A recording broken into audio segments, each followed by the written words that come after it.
JC Bose. JC Bose মানে কি? জগদীশ চন্দ্র বোস। আমি যদি না বুঝিয়ে দিই তোমাকে বাড়িতে 5 বার পড়তে হবে, আর আমি যদি বুঝিয়ে দিই 2 বার পড়লেই রেডি হয়ে যাবে পড়াটা। আর অনলাইনে তোমরা যারা ক্লাস করছো তোমরাও খুব মন দিয়ে সুন্দর করে শুনে নাও, ক্লাসটা ভালো করে দেখে নাও। পুরো জেসি বোসটা আমি সুন্দর করে রিডিং পড়িয়ে দেবো গল্পের ছলে। তোমাদের দেখবে তোমরা 1 বার কি 2 বার বাড়িতে রিডিং পড়লেই তোমরা বলতে পারছো, প্রত্যেকটা লাইনের মিনিং মনে পড়ে যাবে। আমি সেভাবেই বোঝাবো। প্রধানত উদ্ভিদের মানে উদ্ভিদের মধ্যে যে প্রাণের অস্তিত্ব রয়েছে সেই নিয়ে তিনি গবেষণা করেছেন এবং সেই নিয়ে তিনি লেখালেখি করেছেন। এই মহান বিজ্ঞানীর এই 1937 সালে 23শে নভেম্বর মৃত্যুবরণ করেন। তো লেকচার হলে লেকচারের মধ্যে দিয়ে তিনি এই জিনিসটা দেখিয়েছিলেন যে মানে ম্যাগনেটিক ওয়েভস 3টে ওয়ালের মধ্যে দিয়ে চলে যাচ্ছে, 75 মিটার দূরে একটা ঘরের মধ্যে চলে যাচ্ছে। পরবর্তী ক্ষেত্রে বিভিন্ন বিজ্ঞানীরা বিভিন্ন জিনিস আবিষ্কার করে ফেললো। যখন বাড়িতে আসতো খেতে দিত মা, ঠিক আছে, তো কোনো জাতপাত দেখা হতো না, একদম সবাই একসাথে খাওয়া দাওয়া করতো। তার ইউরোপিয়ান কলিগের থেকে তাকে মায়না কম দেওয়া হতো, যার জন্য তিনি প্রতিবাদ করেছিলেন, 3 বছর মায়না নেয়নি। ঠিক আছে, একই যোগ্যতা থাকা সত্ত্বেও তাকে আর কি অবহেলা করা হতো, কারণ তিনি ভারতীয় বলে। তিনি কেসকোগ্রাফ যন্ত্র আবিষ্কার করেছিল। এটা কি করে? এটা হচ্ছে উদ্ভিদের বৃদ্ধি, উদ্ভিদ যে বাড়ছে, উদ্ভিদের বৃদ্ধির গ্রোথ মাপে। আচ্ছা, আর কি করেছিল তিনি? এই উদ্ভিদ নিয়ে বিশেষভাবে গবেষণা করেছিল। মানে আমাদের যেমন, আমরা যেমন ঠান্ডায় কষ্ট পাই, গাছরাও উদ্ভিদরাও ঠান্ডায় কষ্ট পায়। আমরা যেমন আলো আলো যেমন অতিরিক্ত সূর্যের আলো বা কিছু হলে আমাদের যেমন একটা শরীরে অস্বস্তি ফিল হয়, গাছের মধ্যেও সেই একই রকম জিনিসটা ঘটে।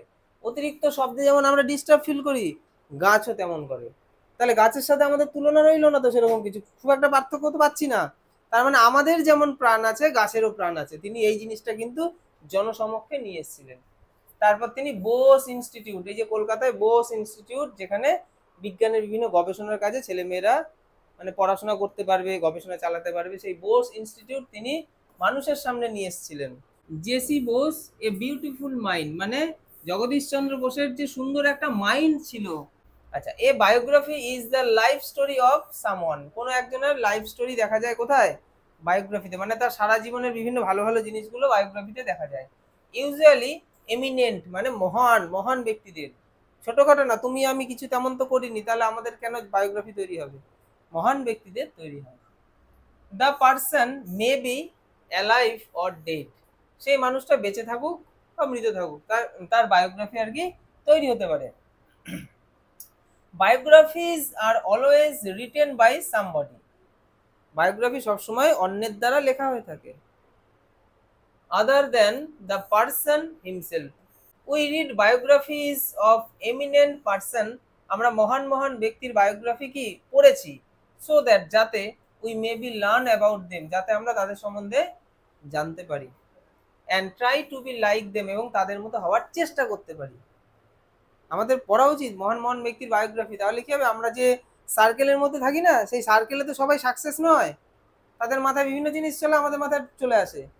তো মহান ব্যক্তিদের যদি বায়োগ্রাফি পড়ি তাহলে তাদের মতো হওয়ার ইচ্ছা আমাদের মধ্যে আসতে পারে। মানে তিনি যেমন পরিশ্রম করে কিছু একটা করার চেষ্টা করেছে, আমি আমার ফিল্ডে পরিশ্রম করে কিছু একটা করার প্রতি ইচ্ছে ভালোবাসা জাগতে পারে। বোঝা গেল? এই জন্য বায়োগ্রাফি পড়া প্রয়োজন। তো যেহেতু আমরা কনসেপ্ট বুঝে গেছি বাংলায়, তাই তো আমরা রিডিংটা খুব তাড়াতাড়ি সুন্দর করে বুঝবি। দেখো, হিস্টোরিক্যালি মানে কি? ঐতিহাসিক ভাবে, ইন 1895, 1895 সালে, India was under the British rule. হ্যাঁ, ইন্ডিয়া মানে আমাদের Bharatvarsha was under the British rule, ব্রিটিশদের অধীনে ছিল। A different history was made, একটি অন্য ধরনের হিস্ট্রি তৈরি হয়েছিল, দ্যাট ইয়ার, সেই বছর, at the town hall, town হলে, টাউন হলটা কোথায় আছে? ইন ক্যালকাটা, মানে কলকাতায় রয়েছে। অ্যান ইন্টারেস্টিং ডেমনস্ট্রেশন, একটা খুব ইন্টারেস্টিং ডেমনস্ট্রেশন, মানে demonstration was perform by Jagadish Chandra Bose, Jagadish Chandra বোসের দ্বারা পারফর্ম হয়েছিল একটা ইন্টারেস্টিং ডেমনস্ট্রেশন। বলো, ডেমনস্ট্রেশনের মানে কি?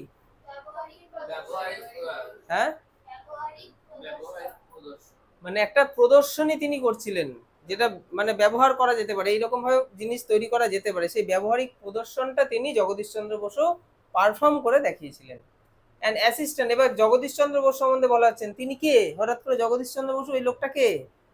তিনি কে ছিলেন? An assistant professor of Presidency কলেজের অ্যাসিস্ট্যান্ট প্রফেসর, তিনি লেকচার দিচ্ছে লেকচার হলে, কলকাতার টাউন হলে লেকচার দিচ্ছেন এবং একটি জিনিস সুন্দর করে দেখাচ্ছেন তার গবেষণা। এভরিওয়ান, প্রত্যেকে, ওয়াজ ওভারওয়েড, মানে অবাক হয়ে যাওয়ার মতো জিনিস, খুব মানে মন দিয়ে দেখছে, কি সুন্দর একটা মানে অন্যরকম জিনিস দেখছি।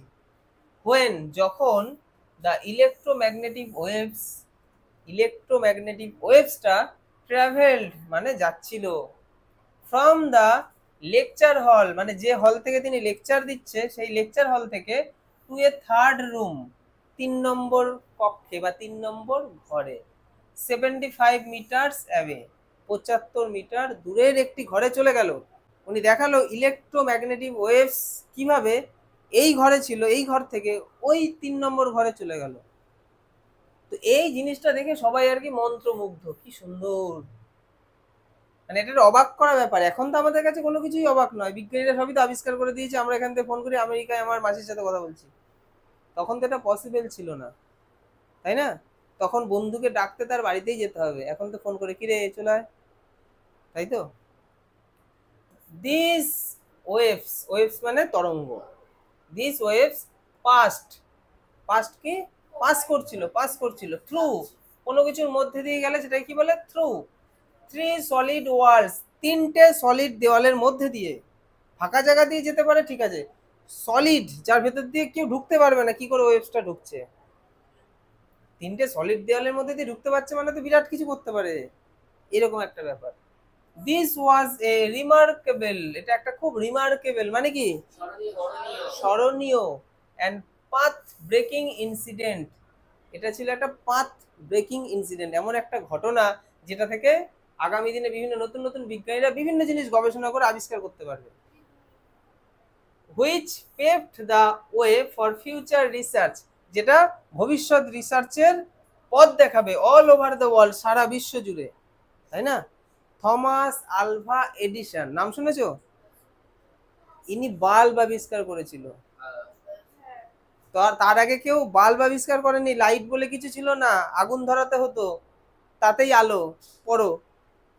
এখন তো আমরা এলইডি লাইট কত কিছু দেখতে পাচ্ছি। ওই বাল্বটা আবিষ্কার হয়েছিল বলেই তো আজকে আমাদের এত লাইটের ফাংশন দেখতে পাচ্ছি, ওইখান থেকে আইডিয়া পেয়ে বাকি বিজ্ঞানীরা গবেষণা করেছে। তেমন তার এই যে গবেষণা, এখান থেকে আইডিয়া নিয়ে ভবিষ্যতে বিভিন্ন বিজ্ঞানীরা বিভিন্ন কিছু করতে পারবে। মানে একটা বিজ্ঞানী কোনো একটা জিনিস আবিষ্কার করে, সেটা সেই জিনিসটা নিয়ে অন্যান্য বিজ্ঞানীরা গবেষণা করে বড় কিছু তৈরি করে দেয়। ছোট্ট ব্ল্যাক অ্যান্ড হোয়াইট টিভি আবিষ্কার হয়েছিল, সাদা কালো টিভি, সেখান থেকে তো আজকে এলইডি স্ক্রিন দেখতে পাচ্ছি। তো ওই টিভিটা না আবিষ্কার হলে ওই বড় স্ক্রিনটা কি করে দেখতাম আমরা? একটা আবিষ্কার থেকে আর একটা আবিষ্কার এভাবেই আসে, ছোট্ট একটা আবিষ্কারের আগে জন্ম হতে হয়, ওটা জন্ম নিলেই বাকিগুলো অটোমেটিক হতে থাকে। মানে বিভিন্ন বিজ্ঞানীরা সেটা নিয়ে গবেষণা করে, নতুন নতুন আইডিয়া নেয়, তাই না? যেমনটা আমরা করি বিভিন্ন ক্ষেত্রে, ছোট্ট একটা কাগজ দিয়ে একটা কিছু বানালাম, রূপা বললো এটা যদি বানানো যায় তাহলে এরকম একটা কিছু বানানো যাবে, এইরকম ব্যাপার। বর্ন অন 30th নভেম্বর, কবে জন্মেছে? 30শে নভেম্বর 1858, 1858 সালে, অ্যাট বিক্রমপুর। কোথায়? বিক্রমপুরে, যেটা এখন কোথায় আছে নাও, সেই বিক্রমপুরটা হচ্ছে এখন মুন্সিগঞ্জ ডিস্ট্রিক্ট অফ বাংলাদেশ, বাংলাদেশের মুন্সিগঞ্জ ডিস্ট্রিক্টে এখন রয়েছে। কারণ তখন তো ভারত বাংলাদেশ সব এক ছিল, বিরাট বড় দেশ ছিল, ঠিক আছে? তো ভারত ভাগ হয়ে যাওয়ার পর বাংলাদেশের অংশে এই মুন্সিগঞ্জ ডিস্ট্রিক্টে এই জগদীশ চন্দ্র বোসের জন্ম। আচ্ছা, Jagadish Chandra Bose was a name of diverse talent, তার মধ্যে অনেক ট্যালেন্ট ছিল, ডাইভার্স বিভিন্ন রকমের। এ ফিজিসিস্ট, ওই যে পদার্থবিদ যেটা বললাম, বায়োলজিস্ট জীববিদ, বায়োলজি হচ্ছে জীববিদ্যা যেটাকে বলে বায়োলজি, বোটানিস্ট উদ্ভিদ বিজ্ঞানী বা উদ্ভিদবিদ, তাই তো, as well as a writer of science fiction, science ফিকশনের সে রাইটারও ছিল, লেখক ছিল, কল্পবিজ্ঞানের লেখক ছিল, বিজ্ঞান গবেষণা নিয়ে তিনি বিভিন্ন বইপত্র লিখতেন, যে বইপত্র পড়ে ভবিষ্যতের বিভিন্ন বিজ্ঞানের অনেক মানে দিকে নিজেদেরকে নিয়ে যেতে পারে। হিজ ফাদার, তার বাবা ভগবান চন্দ্র বোস, নাম কি ছিল? ভগবান চন্দ্র Bose, was a leader of the ব্রাহ্ম সমাজ, ব্রাহ্ম সমাজের তিনি কি ছিলেন? লিডার, প্রধান বা লিডার ছিলেন। হি ওয়ার্কড, তিনি কাজ করেছিলেন as a deputy magistrate, deputy magistrate হিসেবে কোথায়? ইন ফরিদপুর, ফরিদপুরে ডেপুটি ম্যাজিস্ট্রেট হিসেবে তিনি কাজ করেছিলেন। Burdwan and in order, Burdwan মানে বর্ধমান যেটাকে বলে, অ্যান্ড ইন আদার প্লেসেস, এবং আরো বিভিন্ন জায়গায় তিনি কাজ করেছিলেন। জগদীশ চন্দ্র, জগদীশ চন্দ্র অ্যাপস্ট্রফি এসেছে মানে জগদীশ চন্দ্রের এর আসে না, এডুকেশন মানে পড়াশোনা শিক্ষা, স্টার্টেড শুরু হয়েছিল in a vernacular school, vernacular স্কুলে তার পড়াশোনা শুরু হয়েছিল। বিকজ কারণ হিজ ফাদার তার বাবা, তার বাবা কি ছিল? তার বাবা কি বিশ্বাস করত? তার বাবা বিলিভড বিশ্বাস করত কি, দ্যাট যে ওয়ান কোনো একজন মাস্ট নো জানা উচিত ওয়ান্স মাদার টাং তার মাতৃভাষা, বিফোর কিসের আগে? লার্নিং এনি আদার ল্যাঙ্গুয়েজ, অন্যান্য ভাষা শেখার আগে, মানে যে কোনো ভাষা শেখার আগে সবার আগে তাকে শিখতে হবে মাতৃভাষা। কারণ তার মায়ের দেশ, তার মায়ের যেখানে তার জন্ম, মানে তার নিজের যেখানে জন্ম, সেই জিনিসটা জানলেই তো সেই এলাকার মানুষদের সম্বন্ধে বিভিন্ন জিনিস, বিভিন্ন দুঃখ কষ্ট, তাদের সমস্যা সব কিছু অনুভব করতে পারবে। কিন্তু মাদার টাঙে যদি সে না জানে তাহলে তো সে আর নিজের এলাকার মানুষকে কি করে বুঝবে? Besides one should know one's own people, তাই না? নিজেদের, যেগুলো আমি বললাম, নিজেদের লোকদেরকে জানতে হবে, জানতে গেলে মাদার টাং আমাদেরকে জানতে হবে। Speaking at the Bikrampur conference, মানে বিক্রমপুর কনফারেন্সে তিনি বলার সময় বলেছিলেন ইন 1915 সালে, বোস সেইড সেখানে তিনি বলেছিলেন।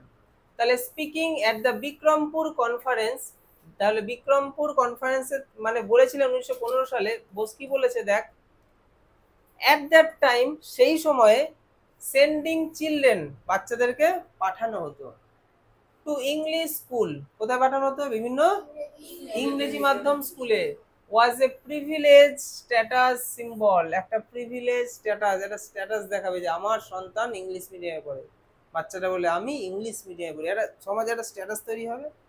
তো বিক্রমপুরে বোস যখন গিয়েছিল সেখানে একটা কনফারেন্স হলে তিনি বক্তৃতা দেওয়ার সময় তিনি বলেছিলেন, 1915 সালে তার এই বক্তব্যটা ছিল যে তখনকার সময় ইংলিশ মিডিয়ামে পড়ানোটা ছিল একটা কি, প্রিভিলেজ স্ট্যাটাস সিম্বল, মানে একটা দেখনদারি ব্যাপার।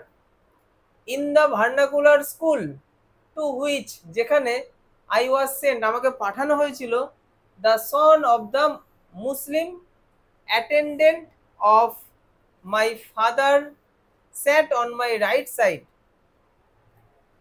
and the son of a fisherman sat on my left, কি বুঝলাম? টু হুইচ মানে সেই স্কুলে, আই ওয়াজ সেন্ট আমাকে পাঠানো হয়েছিল, দ্য সন অফ দ্য মুসলিম মানে মুসলিমের এক ছেলে, অ্যাটেন্ডেন্ট অফ মাই ফাদার বাবার পরিচারকের ছেলে, সেই মুসলিম ছেলে, স্যাট বসতো, সিটের পাস্ট ফর্ম স্যাট, বসতো, কোথায় বসতো? অন মাই রাইট সাইড আমার ডান দিকে, অ্যান্ড এবং the son of A fisherman এবং ওই জেলের ছেলে, স্যাট বসতো অন মাই লেফট আমার বাঁ দিকে। তাহলে আমার মানে বন্ধু বান্ধবকে বুঝতেই পারছিস সবাই, আমাদের তাহলে আমার কোম্পানিটা কেমন তৈরি হতে পারে? দে তারা, দে ওয়ার মাই প্লেমেটস, প্লেমেটস মানে খেলার সঙ্গী, তারাই তো হবে স্কুলে আমরা ডান দিক বাদিকে যেগুলোকে পাই তারাই, তাদের সাথেই তো আমরা সারাদিন ছুটে বেড়াই, খেলে বেড়াই। আই লিসেন্ড আমি শুনেছিলাম, spell bound to their stories of birds, spell bound মানে বলো, মন্ত্রমুগ্ধ, মানে আই লিসেন স্পেল বাউন্ড আমি মন্ত্রমুগ্ধ হয়ে শুনতাম তাদের কথা, কাদের কথা? টু দেয়ার স্টোরিজ তাদের বিভিন্ন গল্পে, মানে তাদের বিভিন্ন গল্প, কিসের গল্প? বার্ডস পাখি সম্বন্ধে তারা বিভিন্ন কথা বলতো, অ্যানিমেলস বিভিন্ন পশু, অ্যান্ড অ্যাকোয়াটিক ক্রিয়েচার এবং জলজ প্রাণী।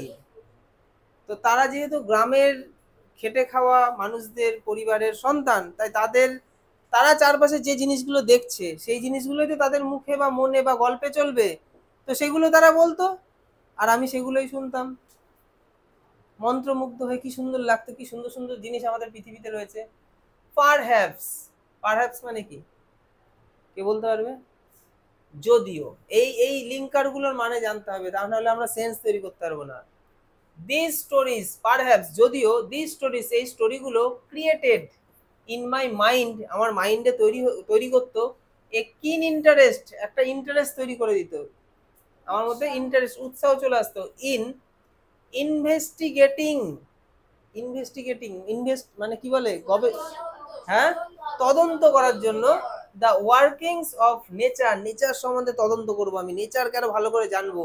এত সুন্দর সুন্দর স্টোরি শুনে আমার নেচারের প্রতি ভালোবাসা জেগে যাচ্ছে। দেখি তো নেচারে আর আরো কি কি আছে, প্রকৃতির মধ্যে আরো কোন গাছ রয়েছে, কোন উদ্ভিদ রয়েছে, কিভাবে কারা কেমন ভাবে কি রিয়াক্ট করে, এই সমস্ত জিনিস সম্বন্ধে জানার প্রতি উৎসাহ বেড়ে গেল। কার জন্য?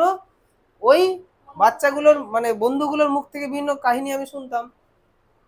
হোয়েন, যখন আই রিটার্ন, আমি ফিরেছিলাম মানে ফিরতাম, হোম, বাড়িতে, ফ্রম স্কুল, স্কুল থেকে, অ্যাকম্পানিড বাই মাই স্কুল ফেলোজ, আমার স্কুলের সঙ্গীগুলোর সাথে, অ্যাকম্পানিড বাই মানে সহযোগী হিসেবে, মাই স্কুল ফেলো, স্কুলের বন্ধুগুলোর সাথে। তাহলে স্কুলের বন্ধুগুলো কি আমার সহযোগী ছিল, তাদের সাথে আমি যখন বাড়ি ফিরতাম, মাই মাদার, আমার মা, ওয়েলকামড, আমাকে স্বাগত জানাতো, অ্যান্ড এবং ফেড, খেতে দিত, অল অফ আস, আমাদের সবাইকে খেতে দিত, উইদাউট ডিসক্রিমিনেশন, কোন রকম ডিসক্রিমিনেশন করা হতো না, ভেদাভেদ ছাড়া। বড়লোক বাড়িতে যাবি, তোদের যদি কোনো বন্ধু বড়লোক হয়, তার সাথে তার বাড়িতে যাবি, জানি না সবাই এরকমটা করে কিনা, আমরা বেশিরভাগই দেখেছি এরকমটা, যে আমার বাবু এসছে, বাবুর জন্য আলাদা সমস্ত কিছু রয়েছে, আর বাকিরা ঠিক আছে ওনারা ওই সাইডে বসবে বা কিছু। কিন্তু এই জগদীশ চন্দ্র বোসের বাবা মা কতটা মানে ভালো ছিল, যে একটা বাচ্চাকে কিভাবে তৈরি করতে হয় সেই ব্যাপারটা তাদের মধ্যে খুব সুন্দর ছিল। মানে কোন রকম ডিসক্রিমিনেশন যে থাকতে পারে, একটা বাচ্চা জন্মের পর থেকে জানতেই পারলো না যে একটা হিন্দু মুসলিমের মধ্যে একটা ভেদাভেদ রয়েছে, জাতপাত রয়েছে, বড় লোক গরিব, এইসব বিষয় তার মধ্যে কখনো মানে ঢুকতে দেয়নি তার বাবা মা। এটা একটা ভালো জিনিস, যাতে সবাইকে মানে আপন করে নিতে পারে। তাহলে ডিসক্রিমিনেশন মানে কি? ভেদাভেদ, কোন রকম ভেদাভেদ। ইট ওয়াজ, ইট ওয়াজ বিকজ, কারণ, অফ মাই চাইল্ডহুড, আমার ছোটবেলায়, ফ্রেন্ডশিপ, চাইল্ডহুড ফ্রেন্ডশিপ, ছোটবেলার বন্ধুত্ব মানে বন্ধুত্বপূর্ণ বিষয়গুলো, উইথ দেম, তাদের সাথে, দ্যাট, যেটা, আই কুড নেভার ফিল, আমি অনুভব করতে পারিনি, দ্যাট, যে, দেয়ার ওয়ার ক্রিয়েচার্স, সেখানে কি ছিল, creatures, who might be labelled low caste. তো কোন রকম আমি যেটা বলছিলাম আর কি, কোনো উঁচু নিচু জাতপাত সম্বন্ধে আমি কখনো বুঝতেই পারিনি আমার মা বাবার জন্য, কারণ তারা আমাদেরকে ওইসব জিনিস কখনো আমাকে বুঝতেই দেয়নি। আই নেভার রিয়েলাইজড, আমি কখনো অনুভব করতে পারিনি, দ্যাট, যে, দেয়ার এক্সিস্টেড, সেখানে এক্সিস্ট করতো, কি এক্সিস্ট করতো, এ প্রবলেম, একটা সমস্যা, common to the two communities, দুটো কমিউনিটিস এর মধ্যে কমন প্রবলেম রয়েছে, মানে দুটো জাতির মধ্যে কমন কিছু প্রবলেম রয়েছে, সেগুলো আমি জানতেই পারিনি। এবার কমিউনিটি গুলোর নাম বলছে হিন্দু এবং মুসলিম, সেই সময় হিন্দু মুসলিমের মধ্যে খুব ঝামেলা মাঝে মধ্যে হতো জাতপাত নিয়ে। ইন 1869, 1869 সালে, বোস জয়েন, কোথায় জয়েন করলো, হেয়ার স্কুল, হেয়ার স্কুলে জয়েন করেছিল, অ্যান্ড এবং 6 years লেটার, 6 বছর পরে, হি ওয়াজ অ্যাডমিটেড, তাকে, সে ভর্তি হয়েছিল না, তাকে ভর্তি করা হয়েছিল, এটা প্যাসিভ ভয়েসে রয়েছে। যদি হি অ্যাডমিটেড হতো তাহলে সে নিজে ভর্তি হতো। তোকে কি তুই ভর্তি করেছিস নাকি তোর মা বাবা? হ্যাঁ, তাহলে তাকেই ভর্তি করা হয়েছে, যে একটা হেল্পিং ভার্ব, তারপরে ভার্বের থার্ড ফর্ম, প্যাসিভ ভয়েস। তাহলে তাকে ভর্তি করা হয়েছিল কোথায়, এসটি জেভিয়ার্স মানে সেন্ট জেভিয়ার্স স্কুল, যেটা কলকাতায় রয়েছে, Calcutta, in Calcutta. He passed the entrance examination, say entrance examination মানে কি, প্রবেশিকা পরীক্ষা। আগে আমরা যখন ছোটবেলায় যখন স্কুলে ভর্তি হতে হতো, আমাদের প্রাইমারি স্কুল বা কেজি স্কুল থেকে হাই স্কুলে, তখন আমাদেরকে এন্ট্রান্স এক্সাম দিতে হতো, যেটাকে বলে অ্যাডমিশন টেস্ট। এখন কি আছে? এখন তো লটারি করে কে কোন স্কুলে যাবে সবাই পাস। কিন্তু তখন এই ভালো স্কুলগুলোতে বা ভালো কলেজগুলোতে যে কেউ ভর্তি হতে পারতো না, তাদেরকে একটা পরীক্ষা দিতে হতো, তাদের বেসিক নলেজ আছে কিনা। যাদের নলেজ আছে তাদেরকেই তো বড় লেভেলের পড়াশোনাটা তাদের মাথায় ভালো ঢুকবে। এখন যারা পড়াশোনা করে না, তাদের নলেজ নেই, এবং তাদেরকে যদি বড় বড় জিনিসগুলো বোঝানো হয়, সে তো ঘুমাবে, ঝিমাবে, ভালো লাগছে না, এইরকম। তাই অ্যাডমিশন টেস্ট নেওয়া হয়। কেন নেওয়া হয়? যাতে ভালোগুলোকে বাছাই করা হয়, এবং ভালোগুলোকে নিয়ে ভালো কিছু যাতে ভবিষ্যতে করা যায়, এবং স্কুলেরও নাম হবে। কলেজেরও নাম হবে, এটাই। তার জন্য এন্ট্রান্স এক্সাম নেওয়া হতো, যে বাছাই পর্ব চলছে, ভালোদের বাছাই করা হবে। জয়েন করেছিল saint Xavier's college of Calcutta. ক্যালকাটায় সেন্ট জেভিয়ার স্কুলও আছে, কলেজও আছে, বড় লেভেলের স্কুল কলেজ এগুলো, খুব ভালো পড়াশোনা হয়, খুব ভালো মানে ভালো ভালো স্টুডেন্টরা, ছেলে মেয়েরা সেখানে পড়ে। It was here that he came in contact with, মানে ইট ওয়াজ হেয়ার দ্যাট মানে সেখানেই তিনি আর কি কন্ট্যাক্টে এসেছিলেন, মানে কাছাকাছি এসেছিলেন, কার সাথে, এই যে সাথে, কার সাথে, জেসুইট ফাদার ইউগেন ল্যাফন্ট, মানে এটা একজনের নাম, ঠিক আছে, পুরোটা একটা নাম, নাউন যেটাকে বলে। হু, যিনি, প্লেইড এ সিগনিফিক্যান্ট রোল, একটা গুরুত্বপূর্ণ ভূমিকা পালন করেছিলেন। কিসের গুরুত্বপূর্ণ ভূমিকা? ইন ডেভেলপিং হিজ ইন্টারেস্ট, তার যে মানে developing his interest in natural science, natural, হ্যাঁ, প্রাকৃতিক বিজ্ঞানে জগদীশ চন্দ্র বোসের উৎসাহ বাড়াতে এই ব্যক্তিটা বিশেষভাবে সাহায্য করেছিল। এই যে বলছে না, প্লেইড এ সিগনিফিক্যান্ট রোল, কারণ এনার সাথে মানে জগদীশ চন্দ্র বোসের কন্ট্যাক্টে আসার পর তার প্রতি মানে সেই জিনিসগুলো নিয়ে আলাপ আলোচনা কথাবার্তার মধ্যে দিয়ে জগদীশ চন্দ্র বসুর মধ্যে খুব মানে গ্রো করেছিল, উৎসাহ বেড়েছিল এই ন্যাচারাল সায়েন্স বিষয় নিয়ে কিছু করার।